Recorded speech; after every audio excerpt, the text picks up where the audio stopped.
Welcome to my channel Daily Bulletin News. After some pushing, Clyde promises a distraught Chad something big, and Johnny and Channel make a life-changing decision.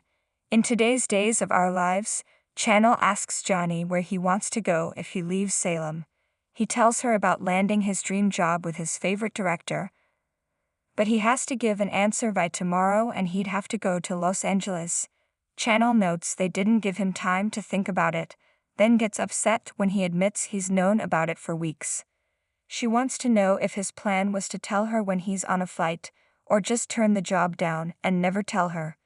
She calls BS when he says he was just trying to avoid adding to her stress. They're supposed to be a team. How could he have kept her in the dark?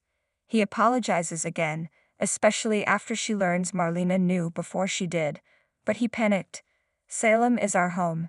They've built their lives there, and they're happy there. Channel is happy there.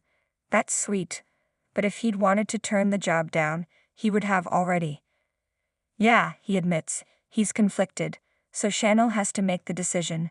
She doesn't want that burden on her own, but if he wants to go to California, she's sure she can make a life there too. But he isn't sure. He's afraid he can't cut it out there and his dream will be shattered. What if I'm just some spoiled rich kid with some inflated notion of himself?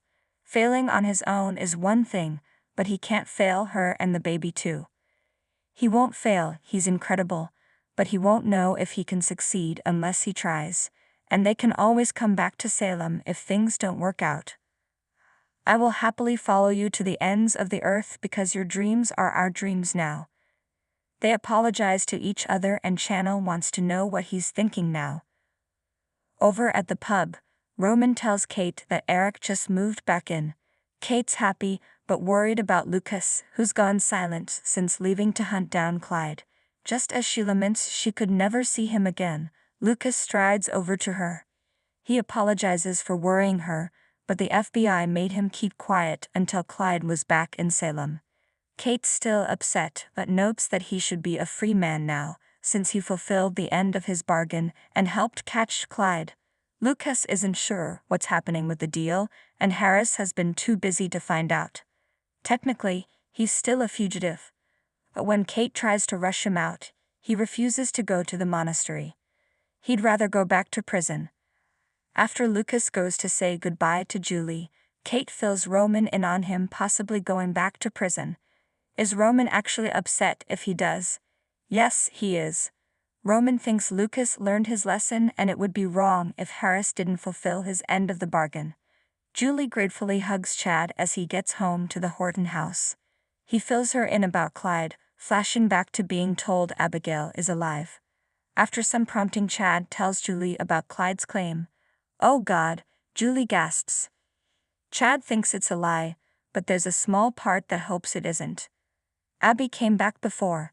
Stefan's walking around with Jake's heart. Julie asks if it's possible Dr. Rolfe saved her, but Chad isn't sure. He's going to go face Chad at the police station, but before leaving, asks her not to say anything to Jack and Jennifer and get their hopes up. Once he leaves, Lucas shows up. There was no way he'd go back to prison without saying bye to Julie. She wants his thoughts on Abigail being alive. He wishes it was true, but doesn't know how it's possible. Rafe, meanwhile, grills Clyde at the police station. He starts off, after a little taunting, by asking about Lee Shin's whereabouts. Clyde, of course, plays dumb. You know who he is, Rafe snaps. Clyde broke Gabi's leg in prison after going there for Lee's murder.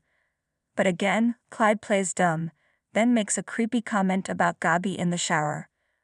Rafe insists Clyde knows Gabi didn't kill Lee, but I bet you know who did. Clyde smirks, but says he didn't know Lee and there's no reason to know who killed him. Rafe fills him in on Gil and the Black Book. He wants to know what Gil told Clyde about the night of the murder. Clyde theorizes that if he could corroborate that Gil killed Lee, what's in it for him? Rafe can't promise anything, but Clyde says that there needs to be something in it for him to testify to what Gil may have told him. He'd be grateful for anything from Rafe, even something outside the confines of law.